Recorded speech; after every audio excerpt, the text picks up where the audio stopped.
Eclesiastés, el capítulo 4.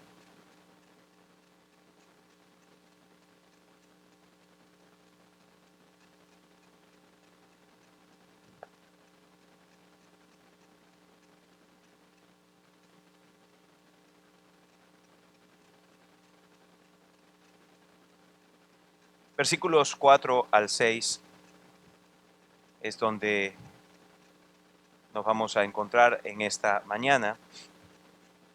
Voy a volver a leer el texto.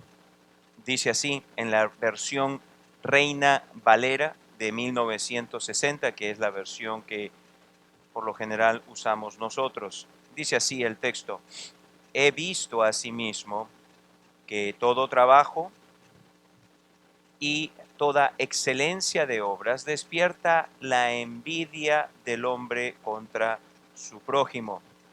También esto es vanidad y aflicción de espíritu. El necio cruza sus manos y come su misma carne. Más vale un puño lleno con descanso que ambos puños llenos con trabajo y aflicción de espíritu.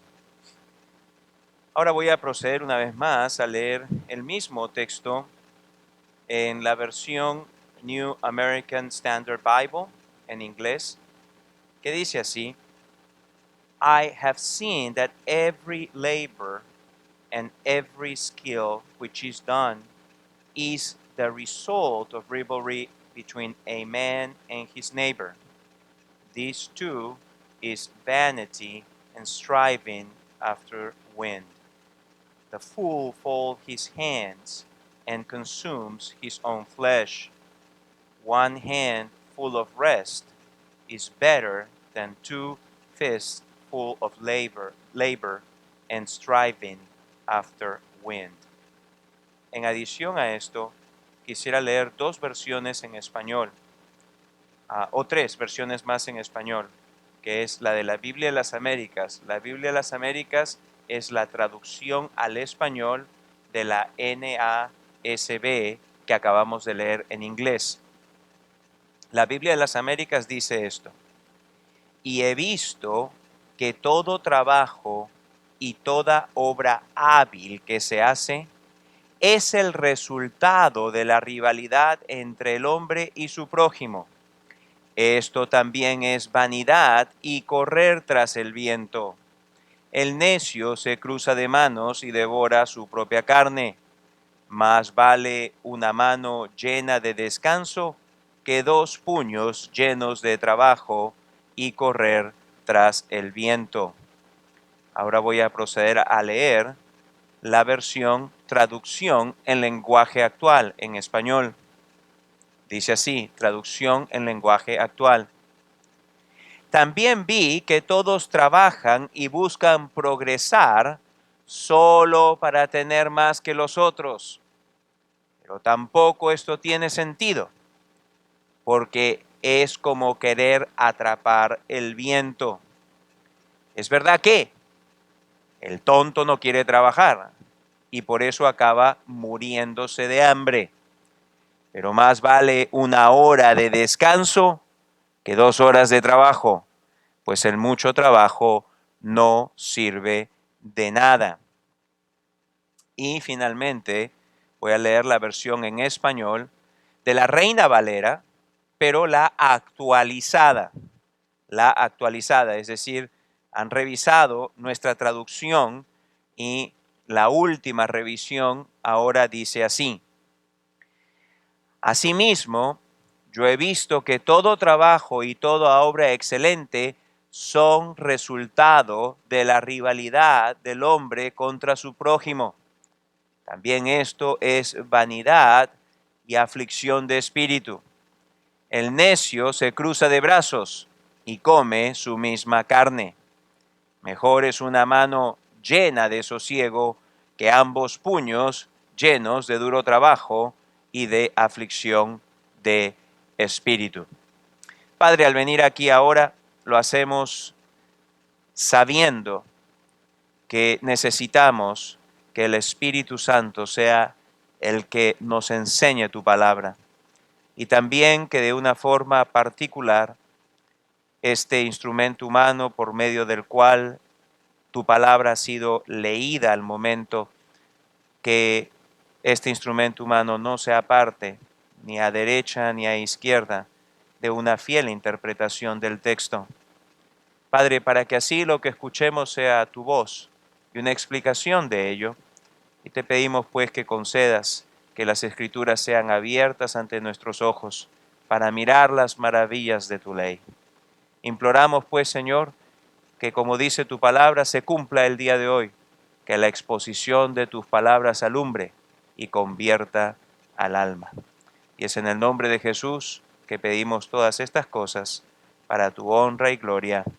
Amén.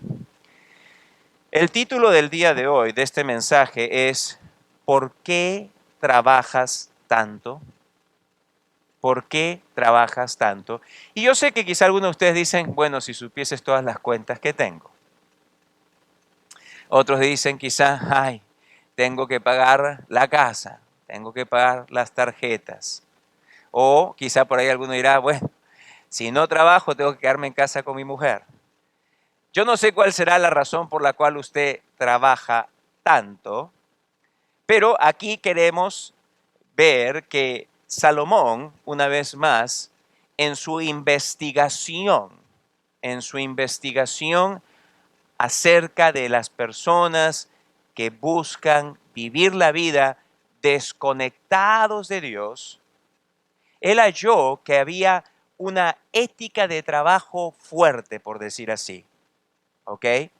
Y él entonces como que quiere que se examine la motivación de mucho trabajo arduo que hace la gente.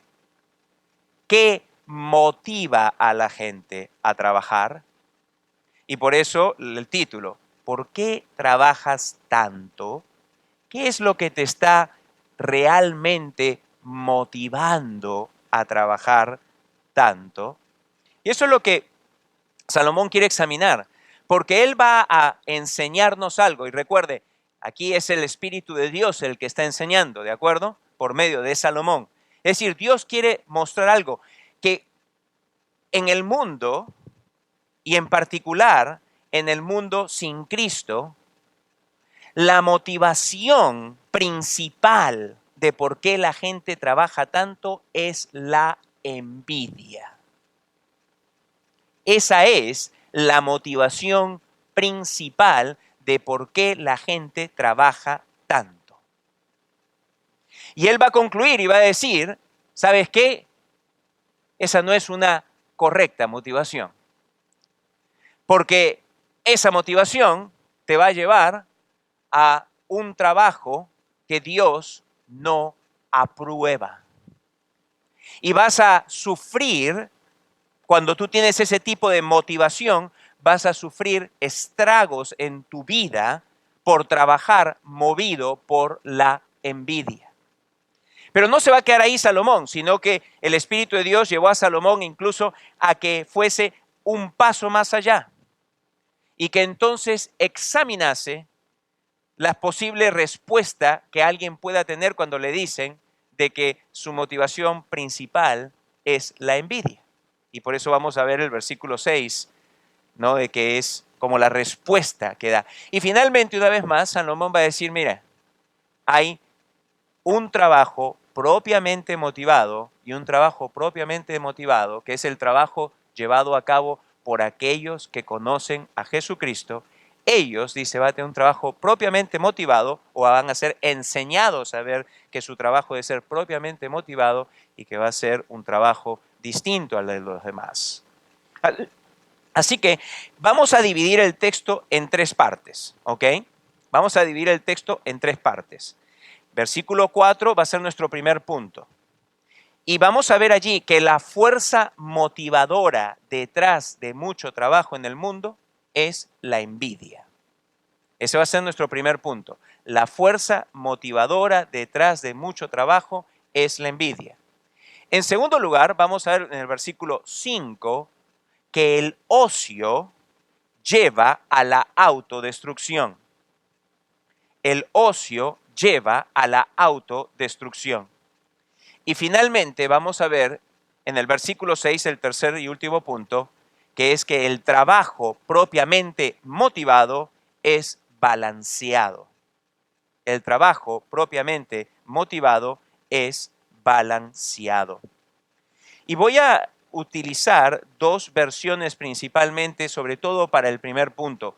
Como ustedes han podido ver, nuestra versión Reina Valera de 1960 es la única que dice y que suena como que sí, el punto que él quiere hacer es el siguiente, que cuando una persona trabaja bien, ¿ok?, lleva a que otros le tengan envidia, ¿ok? Así es como se lee el versículo 4, así es como se entiende. Se los leo otra vez. He visto asimismo que todo trabajo y toda excelencia de obras despierta la envidia del hombre contra su prójimo. Entonces, cuando uno lo lee así, uno lo lee y la traducción, o mejor dicho, la explicación más rápida que viene a la mente es, claro, eso es cierto. Tú ves a alguien que está así, va a venir acá fulano y va a envidiar eso. Va a despertar en él la envidia, porque todo buen trabajo despierta la envidia de los demás. Pero no, si vemos lo que luego ha sido ya corregido, el sentido no es ese. El sentido no es ese. Les vuelvo a leer la Reina Valera ahora actualizada. Dice, asimismo yo he visto que todo trabajo y toda obra excelente son resultado de la rivalidad del hombre contra su prójimo. Son resultado de. Una cosa distinta es decir que algo resulta en, y otra es decir es el resultado de. ¿Ok? ¿Me entiende? ¿Ok? Si yo hago esto, va a resultar en esto. Esa es una cosa que puede ser puesto de esa forma, ¿ok? Pero es distinto decir que esto es el resultado de algo, ¿ok? Y acá entonces la traducción se ha corregido. ¿Por qué? Porque el sentido original en el hebreo no era el que aparentemente se nos dice en la 1960, en la versión del 60, sino el que también reflejan otras traducciones. La traducción de lenguaje actual, ¿ok?, que es como, por decir así, como una nueva versión internacional, ¿ok?, dice así: también vi que todos trabajan y buscan progresar solo para tener más que los otros. Y acá está captando el sentido de la traducción de la Reina Valera actualizada, que mucho del trabajo que tú ves, mucho del fuerte trabajo, es solamente porque la gente quiere progresar. Y progresar acá es palabra código para decir quiere lo que otros tienen. Quiere lo que otros tienen. ¿Ok? Quiere lo que otros tienen.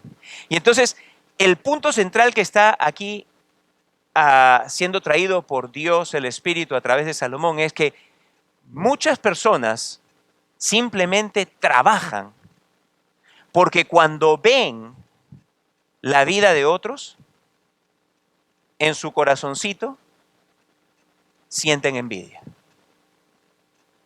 Sienten envidia. Expresiones como estas quizá, yo también puedo hacer lo que él hace. O quizá expresiones como esta, uno siempre tiene que progresar.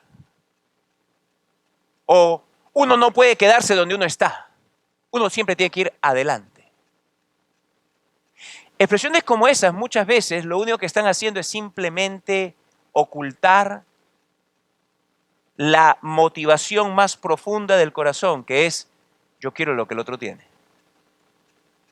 Porque muchas veces vemos al otro, vemos al prójimo, vemos al vecino, vemos al compañero de trabajo, vemos al hermano, porque muchas veces traemos esto, sí, Cristo nos ha perdonado de todo, pero hasta que nuestra mente no sea renovada, podemos también en la iglesia poder tener esta forma de pensamiento. Vemos al hermano que está en nuestra estimación progresando. Progresando muchas veces significa que el hermano acaba de comprarse un auto. O el hermano se acaba de mudar a una casa. Dice, claro, hay que progresar. Y entonces la persona, cuando ve eso, cuando ve aquello, dice, yo no lo tengo. Yo no tengo ese carro. Yo no tengo esa casa. Yo no tengo, y usted llena ahí el espacio en blanco. Y entonces la persona es movida, es motivada, ya que quiere tener lo que el otro tiene. Eso, dicho sea de paso, se llama envidia o celos, ¿ok? Dicho sea de paso, hay veces la palabra celos o envidia es sinónimo. Si usted va al diccionario de la Real Academia Española, ¿ok? Usted lee ahí qué es envidiar, y envidiar es descrito, es explicado como envidia por lo que otro tiene. Y usted va a la palabra celos y tiene como 5 o 6 distintos significados, pero el tercero de ellos es envidia de lo que otro tiene. ¿Ok? Y entonces la palabra celo y la palabra envidia, al menos tienen, en uno de sus significados, tienen un significado común. Envidiar o tener celos es tener envidia de lo que otro tiene.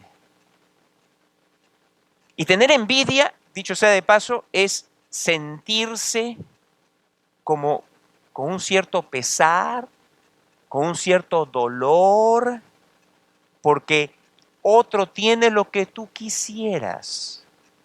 ¿Ok? Algo que te hace sentir mal, algo como que te duele en tu corazoncito. Porque tú no lo tienes, sientes como esta cosita allí. ¿Ok? Y entonces la persona responde, ¿no? Por eso hay veces de esta forma, bueno, yo también puedo hacer eso. Bueno, yo también puedo abrir un negocio y puedo hacer eso. Yo también soy capaz.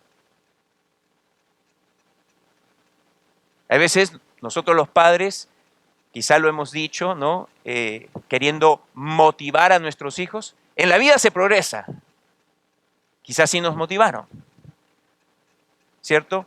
O tú no puedes quedarte donde estás, tú siempre tienes que ver hacia adelante. Y si ya llegaste ahí, jamás debes de retroceder. Parece mentira, pero hasta en esas pequeñas cosas con las cuales hemos motivado o se nos ha motivado, en realidad se está viendo detrás de ello que lo más probable es que haya habido otra motivación, que es envidia. Envidia.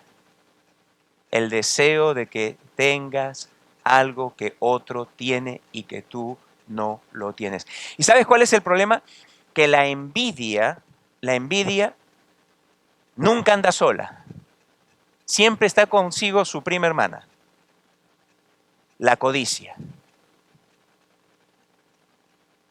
Pues la envidia es lo que te hace sentir ese dolorcito, ese pesar, esa cosa. Ay, yo no lo tengo. Pero entonces su prima hermana le dice, bueno, entonces deséalo. Entonces quiérelo. Y entonces la codicia, la prima hermana, va siempre junto con ella. Y entonces uno codicia. Y ahí sí, directamente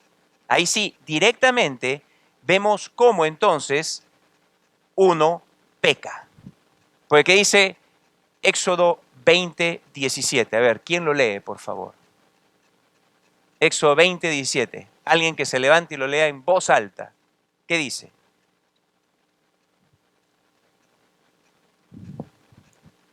Y alguien que lea Deuteronomio 5:21.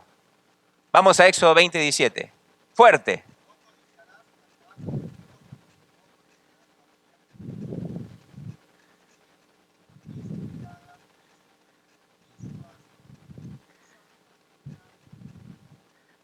Ahí está. No codiciarás. Y Deuteronomio 5:21, ¿qué dice? Deuteronomio 5:21, ¿qué dice?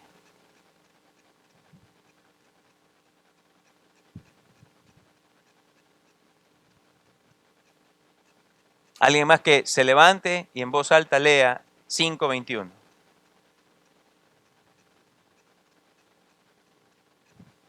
Levántese y léalo en voz alta, por favor, fuerte. Por favor.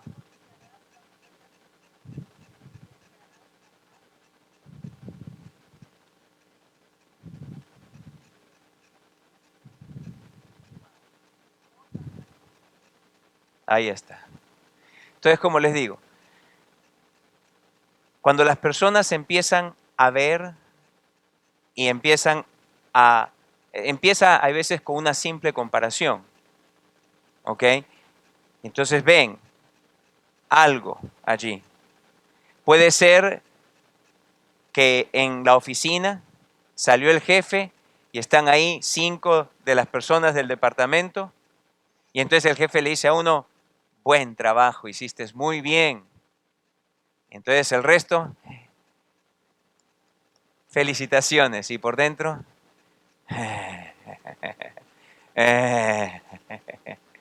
qué bien. Y entonces se va a querer esforzar, ¿ok? ¿Por qué? Porque tuvo envidia. ¿Lo va a motivar qué? La envidia. Puede ser el caso de que estés allí, estés quizá, está tus padres y de pronto presentas a alguien, ¿no? Dices, papá, te presento tal, y entonces el papá luego que se va la persona dice, oye, le dice, hijo, ¿qué edad tiene tu amigo? Ah, mi amigo tiene la misma edad que yo, papá. Ah, ¿y has visto la casa que tiene? ¿Y has visto el carro que tiene? ¿Y tú, que tienes la misma edad, qué estás haciendo de tu vida? Y entonces quizá el amigo que nunca había pensado nada, de pronto...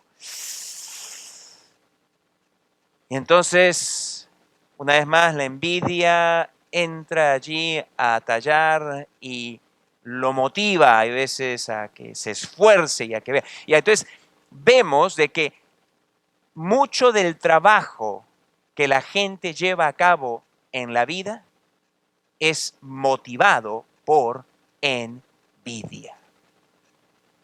Por envidia. Dicho sea de paso, hay una perspectiva bíblica del trabajo.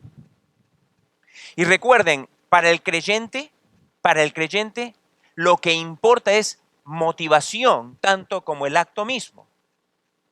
No solamente se trata de uno hacer externamente algo que se vea que está bien, sino que lo que uno está haciendo está viniendo de adentro con la correcta motivación. La vida del creyente ha de ser una vida que lo que vive por fuera es lo que está saliendo de adentro cuando Dios, por medio del Espíritu y su palabra, está moviéndose dentro y obrando dentro de nosotros para tener la correcta motivación de la cual pues fluya toda acción. Y esto incluye también el trabajo. Nosotros para trabajar, los creyentes, debemos de tener la correcta motivación. Y para que usted pueda tener esto quizá un poco más claro por medio de un texto bíblico, les invito a que vengan conmigo a Colosenses, el capítulo 3 y el versículo 22.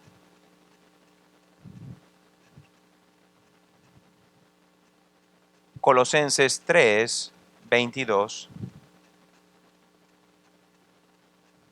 Dice así, siervos, y aquí podríamos, por decir así, actualizar nuestro entendimiento de este texto, digamos que le está hablando a los que están empleados, y los amos van a ser los empleadores o los jefes, ¿ok? Solamente para que podamos traerlo Vamos a contextualizar el texto a nuestro día, ¿ok? Dice, siervos o empleados, obedeced en todo a vuestros amos terrenales o vuestros jefes. Y miren lo que dice acá, no sirviendo al ojo, como los que quieren agradar a los hombres, sino con corazón sincero, temiendo a Dios. Y allí claramente el énfasis es el de qué te está motivando a hacer un buen trabajo. Y lo que nos debe de motivar a hacer un buen trabajo es nuestra reverencia a Dios, nuestro temor a Dios, y no, en este caso, el querer quedar bien a los ojos del jefe. ¿Se da cuenta lo que les digo? Que la acción no es lo único que importa. Dios ve el corazón. Y ustedes han escuchado eso. Dios lo que ve es la intención del corazón. La intención del corazón. Y la intención del corazón del creyente con respecto a su trabajo, cualquiera que el trabajo sea, debe ser una de reverencia hacia el Señor. El trabajo, como antes lo hemos expuesto, el trabajo es en realidad, cuando estuvimos viendo en Génesis, y les traigo a memoria esto, cuando estuvimos viendo ahí la maldición de Dios sobre la tierra, uno cuando es redimido por Cristo, Cristo viene y redime también todas las perspectivas que teníamos acerca de la vida, y dentro de ella está la del trabajo. Y en este caso, una perspectiva redimida acerca del trabajo nos lleva a ver que nuestro trabajo incluso es un medio por el cual adorar a Dios, servir a nuestro Señor, proclamar por medio de Él que somos personas redimidas, cambiadas, y que por medio de ello pueda ser un medio por el cual se haga una recomendación ante todos del poder transformador de Jesucristo. El trabajo debiese ser visto por todo creyente como una oportunidad para mostrarle a todos de que Cristo Jesús es real y que Cristo Jesús cambia a las personas. Que Él nos cambia. A mí me ha tocado tener esta oportunidad. Cuando un tiempo atrás el contador de la empresa nuestra falleció, y me encontraba justo al final, al cierre del año fiscal. Él falleció en diciembre del 2014 y se cierra el año fiscal en el Perú en diciembre 31. Y tenía que encontrar un nuevo contador para la empresa. Teníamos que presentar la declaración jurada de la empresa. Así que empezamos el proceso de búsqueda de contadores. Y recibí un resumen y otro resumen, se hizo una búsqueda entre varios resúmenes, a las finales nos quedamos con un par de candidatos y luego vino la entrevista y luego la selección del candidato que escogimos. Y dentro de por decir así, su primer día de trabajo, una de las cosas que quise decirle a este nuevo contador fue la siguiente: él no era creyente, nuestro contador que falleció había sido creyente. Pero este nuevo contador no era creyente. Y entonces, sabiendo que no es creyente, sé que de repente viene de un contexto en el cual, como muchas empresas en el Perú, piden a sus contadores que tuerzan cosas aquí y allá, con la finalidad de no tener que pagar impuestos, que se hagan de la vista gorda de ciertas cosas. Así que la primera sentada que tuve con él, le dije lo siguiente: José Luis, tú has venido de un contexto, pero estás entrando en uno. Le digo, ¿alguna vez has trabajado para alguien que es cristiano? Y me dijo, no, jamás. Bueno, déjame decirte que las cosas son distintas a como hasta el momento tú las has visto. En primer lugar, déjame decirte, Dios me manda que yo honre a mis gobernantes y que le pague a mis gobernantes los impuestos que les tenga que pagar. Lo cual significa que yo no es que voy a pagarle más de lo que el gobierno me pide, porque yo no le quiero pagar al gobierno más de lo que el gobierno me pide. Y es tu trabajo de que yo no le pague más al gobierno de lo que él me pide. Pero también es de que no le debo pagar al gobierno menos de lo que le debo. Por lo tanto, tu trabajo también es que yo no de ninguna forma le pague menos de lo que le debo. Lo cual significa lo siguiente, que te estoy a ti encomendando para que tú te asegures de que todo lo que se está viendo contablemente de la empresa sea manejado conforme a las leyes actuales tributarias. Y te estoy dando la autoridad ahora mismo de que si en algún momento yo, sea consciente o inconscientemente, te pida de que tú tuerzas algo, que tú te levantes en ese instante y me recuerdes esta conversación. De decirme, señor Villalobos, usted me instruyó que jamás debemos de ver que engañar al gobierno. Por favor, que te quede esto muy claro. Él dijo, sí, por supuesto, yo siempre trato de conducirme rectamente en todo, que le estoy bueno. Con el transcurrir del tiempo, hubieron situaciones que se levantaron. Y con el transcurrir del tiempo, él ha visto cómo en una y otra cosa, por la gracia del Señor, se ha sido fiel en buscar que vivir de esa forma. Porque oportunidades se han presentado para hacer cosas, pero por supuesto que no se han tomado, porque no sería lo correcto, deshonraría al Señor. Pasado un tiempo ya, un día estábamos en una reunión de trabajo con otras personas de la administración. Y cuando había una persona nueva que estaba siendo contratada para ser su asistente contable, él estaba presente y yo me encontraba diciéndole ahora a su asistente contable lo siguiente: por favor, tú tienes una responsabilidad muy grande, tú tienes que meter toda la data. Si algún día, y acá está el contador presente, lo estoy diciendo delante del contador, si él te pidiese de que tú tuerzas algo, tu responsabilidad es decírmela a mí. Y como le dije al contador, si algún día yo mismo te pidiese de que tú hagas algo malo, tú y él se tienen que parar y decirme en el acto, usted está haciendo mal.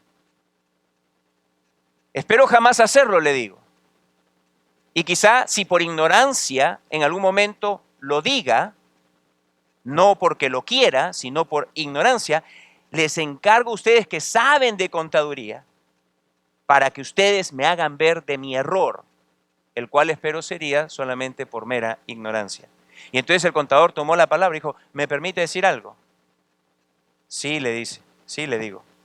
Y el contador dijo, John, déjame decirte, cuando yo vine a esta empresa a trabajar, yo escuché lo que el señor Villalobos te está diciendo ahora. Y yo dentro de mí dije, sí, seguro, vamos a ver. Pero te puedo decir, teniendo ya más de 2 años trabajando en la empresa, que efectivamente ellos se conducen así. Como les digo, amados, nuestro trabajo es una forma de mostrar al mundo, porque ni John ni José Luis son creyentes, pero es una forma de mostrarle al mundo de que Jesucristo nos ha cambiado, de que Jesucristo tiene poder para hacer de nosotros nuevas personas. Nuestra ética de trabajo ha de ser totalmente distinta y nuestras motivaciones para trabajar no deben ser más las que quizá teníamos antes. Muchas de ellas, como Eclesiastés está buscando que demostrar, totalmente equivocadas. Ahora, regresando a nuestro texto en Eclesiastés, entonces vemos que allí el Espíritu de Dios nos enseña que la fuerza motivadora detrás de mucho trabajo es la envidia. Entonces vemos que mucha gente trabaja y trabaja arduamente porque tienen envidia. Mucha gente quiere lo que otro tiene y entonces se faja trabajando y se esfuerza trabajando y se desvela trabajando. ¿Por qué? Porque quiere lo que otros tienen, cree que esa es la forma de lograrlo. Y cuando escuchan de que están equivocados en su motivación, probablemente una de las respuestas sarcásticas que darían es, bueno, pues entonces hay que ser todos vagos u ociosos. ¿Ok? Probablemente entonces la persona diga, bueno, pues entonces así, que nadie trabaje, pues. Quizá una persona respondería de esa forma. Entonces para eso el versículo 5 le cae bien a pelo, que dice así: el necio cruza sus manos y come su misma carne. Y acabemos nuestro segundo punto. El ocio no es la respuesta y no es lo que se está abogando aquí. ¿Ok? El Espíritu de Dios no está queriendo decirnos, entonces sé ocioso, no trabajes duro. No, no está queriendo decir eso. Lo que está una vez más diciendo es lo siguiente: si vas a trabajar duro, y debes de trabajar duro, trabaja por la correcta o con la correcta motivación, no por envidia. ¿Ok? Y el ocio ciertamente que el ocio no es la respuesta. Si vemos la versión de lenguaje actual, el versículo 5 dice, es verdad que el tonto no quiere trabajar y por eso acaba muriéndose de hambre. Y esto es a lo que me refiero porque que el ocio lleva a la autodestrucción. En el libro de Proverbios, en el capítulo 6, versículos 9 al 11, leemos lo siguiente. 6, 9 al 11 dice, perezoso, ocioso, ¿hasta cuándo has de dormir? ¿Cuándo te levantarás de tu sueño? Sí, un poco de sueño, un poco dormitar y cruzar por un poco las manos para reposo. Así vendrá tu necesidad como caminante y tu pobreza como hombre armado. Y acá le está hablando al ocioso, ¿ok? Para decirle, déjame decirte, tú dices, sí, no, hay que fajarse tanto, hay que tomar la vida suave, hay que saberla disfrutar. ¿Para qué estás, mira, todo afanado así? Y dice, ok, dice, ¿te gusta dormir un poquito, Un poquito dormir, un poquito dormir, un poquito dormir. Déjame decirte lo que te va a pasar. El libro de Proverbios dice, lo que te va a pasar es lo siguiente, que vas a venir a necesidad. Y no solamente eso, sino que tu necesidad va a ser al extremo de una pobreza como hombre armado. Es decir, que cuando viene y te roba todo y te quedas pobre porque te han robado todo, el ocio te hace perderlo todo. Te lo hace perder todo. El capítulo 12 del libro de Proverbios. Y si usted quiere aprender algo más de cuál debe ser una ética adecuada de trabajo y también el ocio que uno no debe de tener, el libro de Proverbios está repleto de estas enseñanzas. En el capítulo 12, déjeme darle otro ejemplo, en el versículo 24 dice así, la mano de los diligentes señoreará. Y acá la palabra diligente es de los que trabajan arduamente.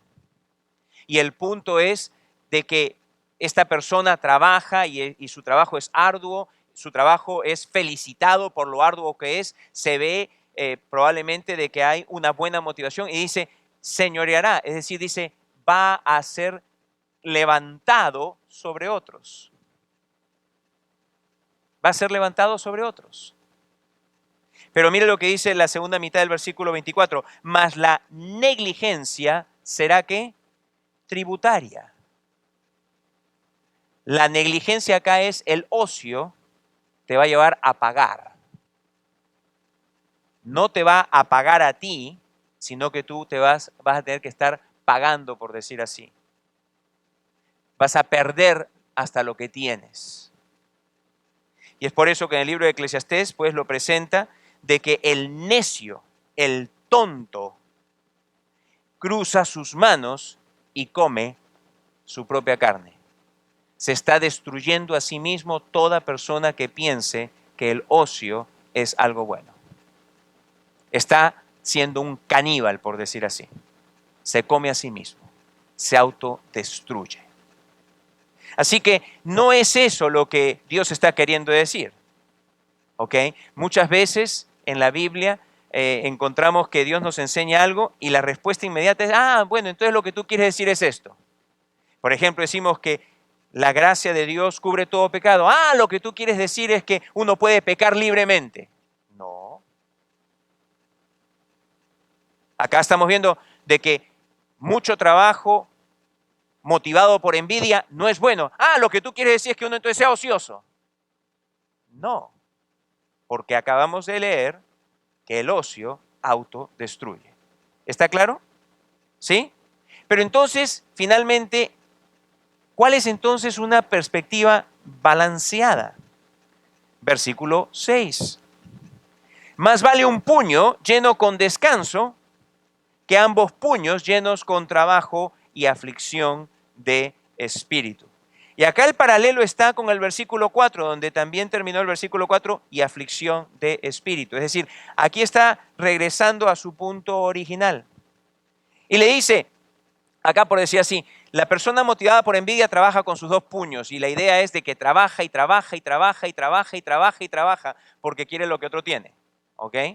Trabaja y trabaja y trabaja, lo motiva lo que quiere, la codicia lo motiva. ¿Ok?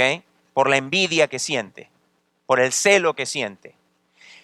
Entonces le dice, mira, tú estás trabajando con dos puños, pero tú no estás entendiendo que el ocio no es la respuesta, pero sí tener un puño, dice el versículo 6, lleno con descanso. Es decir, que trabajes, pero que también puedas saber que hay un tiempo de descanso. Y una vez más, esa perspectiva no la llega a entender aquellos que no tienen a Cristo. Quizá llegan a asemejarse, quizá llegan a tener una perspectiva relativamente cercana a ella, pero en realidad solo el creyente es aquel que puede llegar a tener una perspectiva como esta de acá, de un puño lleno de trabajo, pero con descanso. ¿Por qué? Porque solo el creyente va a tener, y escúcheme, ningún inconverso tiene la motivación correcta para trabajar.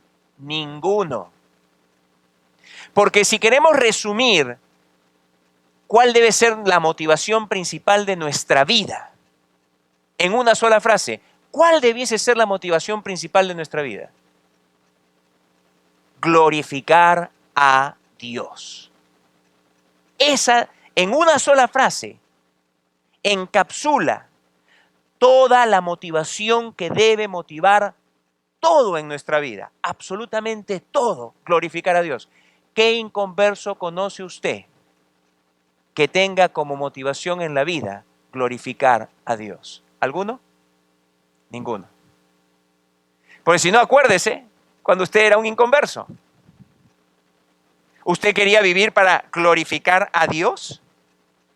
No, yo tampoco. ¿Ok? Yo tampoco.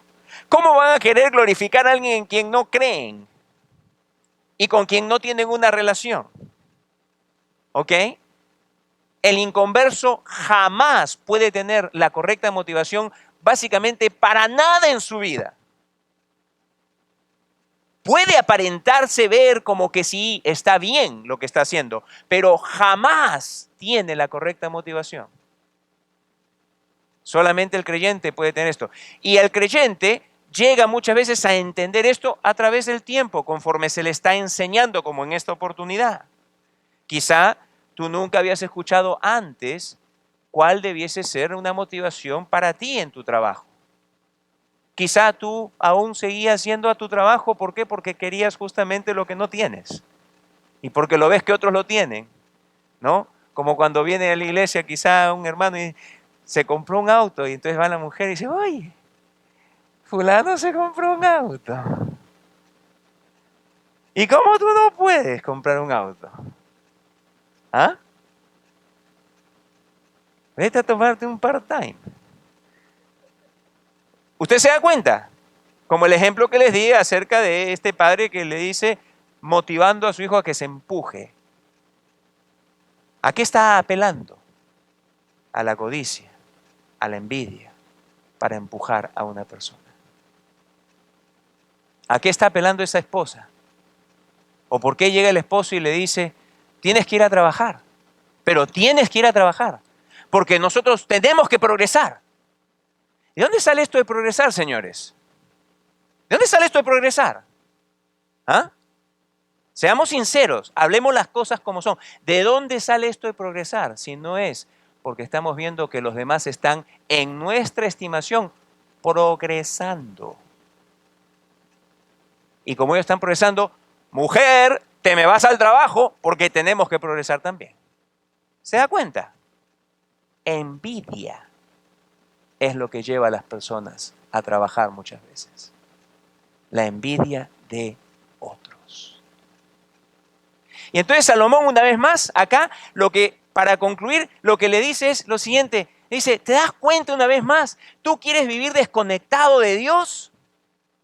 Y tú dices que tu trabajo te trae satisfacción, pero no te das cuenta que tu trabajo tiene la motivación incorrecta.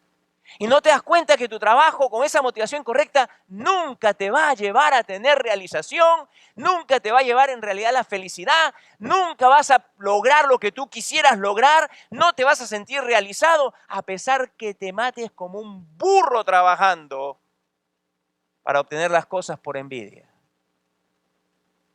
Ah, y no me vengas por si acaso. Ah, entonces lo mejor, lo que tú estás queriendo decir es que seas un ocioso. Porque no, el ocioso dice, se está autodestruyendo. Sino que, le dice, date cuenta, hay un balance, pero ese balance solamente proviene para aquellos, o viene a aquellos que están conectados con Dios. Y cuando están conectados con Dios, entonces Dios empieza a transformar sus vidas por medio de traerles la verdad a sus mentes. Como dice el libro de Romanos, el capítulo 12, versículo 1 y 2. Seamos pues transformados en nuestras vidas por medio de la renovación de nuestro entendimiento. Adecuadamente entendamos por qué debemos de trabajar, cuál debe ser nuestra motivación. Y entonces trabajaremos y veremos que Dios quiere sí que trabajemos y que nos esforcemos, pero también que podamos descansar, que también podamos tomar un tiempo y estar con nuestras familias. Tomar el tiempo para poder tener ese tiempo donde te ríes con ellos y las memorias son creadas. Dice, como hemos estado viendo, todas estas cosas, dice, son de la mano de Dios. De la mano de Dios. Así que, una vez más, Salomón pues tira abajo estos pensamientos que abundan en el mundo y que muchas veces abundan también dentro de las iglesias. ¿Por qué? Porque no ha habido una clara enseñanza de estas cosas. Y en muchas iglesias se promueve progreso. Como que si Dios lo que quiere es progreso, como que si Dios está detrás de para motivar a la gente de la misma forma que el mundo. Si hemos de progresar en algo, amados, si a usted le gusta esa palabra, hay que progresar, sí, progresemos en santidad, ¿qué le parece? Progresemos en crecer a la similitud de Jesucristo, en tener actitudes, pensamientos y conducta que sean como las de Él. Ese es verdadero progreso. Eso es crecer en santidad, crecer espiritualmente, no el progreso del mundo. El Señor les bendiga. Padre, damos gracias a ti, Padre, por tu palabra y una vez más, a través de toda esta investigación que tu Espíritu llevó a Salomón a realizar, nos haces ver ahora con una claridad como no la habíamos visto antes, Señor, que hay mucho trabajo que es llevado a cabo simplemente por envidia. Y quizá esa fue la motivación incluso en nuestras vidas hasta el día de hoy. Te pedimos que nos perdones, por eso nos llevó a codiciar cosas que no debiésemos. Y Padre, te pedimos, Señor, que podamos recibir, como hemos leído en este mismo libro, de tus manos, la bendición tuya de poder disfrutar de tus bendiciones a través del trabajo. de que hagamos las cosas con reverencia hacia ti y no para el ojo humano, no por envidia, no por codicia. Señor, solo tú puedes obrar estas cosas en nuestras vidas. Y Padre, te queremos pedir en una forma especial para aquellos que están con nosotros, sean jóvenes o personas mayores, que aún están desconectados de ti, porque no han creído aún en Jesucristo, que tú les traigas al Señor Jesús, que tú les salves, que tú abras sus ojos para que vean que necesitan arrepentirse de sus pecados y venir y poner toda su confianza exclusivamente en tu Hijo Jesucristo, quien es Dios que se encarnó para, al dar su vida en la cruz, pagar por sus pecados. Bendito Dios, obra tú. Tú eres el único que los puede traer a Cristo tu Hijo. Y todo aquel que tú traigas a Cristo, vendrá a Él. Y todo aquel que a Cristo viene, Cristo no le echa fuera. Te pedimos pues que tú te apiades esta mañana de aquellos que lo necesitan. Gracias por la sabiduría con la cual enriqueces a los tuyos. Gracias por darnos una perspectiva totalmente del cielo, una perspectiva celestial para la vida terrena aquí, en el presente. Queremos pues vivir para tu honra y para tu gloria. Ayúdanos para esto, porque en realidad, dejados a nosotros mismos y a nuestras fuerzas, es imposible. Pero siendo nuestra motivación o naciendo nuestra motivación como obra de tu Espíritu, dándonos tú el querer y también el hacer, entonces sabemos que te podemos glorificar. Obra tú de tal forma en nuestras vidas. Y todo sea para la honra y la gloria de nuestro trino Dios. Y estas cosas pedimos en el nombre de Jesús. Amén. Amados, el Señor les bendiga. Que pasen ustedes buenas tardes. No sin antes animarles a que estén presentes el día miércoles para nuestro tiempo de estudio de la palabra y oración. Si algo, lo que se ha anunciado hoy día, al Señor le ha placido, pues obrar en esta forma tan claramente y tan patentemente poderosa de su parte, pero ¿saben qué? Que esto sirva solamente para animar a muchos a que cuando estamos orando, nuestro Dios responde. Así que les animamos a que puedan estar el miércoles para orar juntos y para aprender la palabra. El pastor Juan Carlos está teniendo unos estudios en el libro de los Salmos que son de bendición. Les puedo decir personalmente que no hay vez en la cual me siente ante la enseñanza del pastor Juan Carlos que mi alma no sea ricamente bendecida y de poder palpar la obra de Dios a través de la enseñanza de su palabra, a través de este siervo. Así que venga y sea bendecido. El Señor quiere ricamente bendecirle. Esté aquí el día miércoles a las 7:15 de la noche. Por lo demás, el Señor les bendiga, pasen buenas tardes y nos vemos, Dios mediante.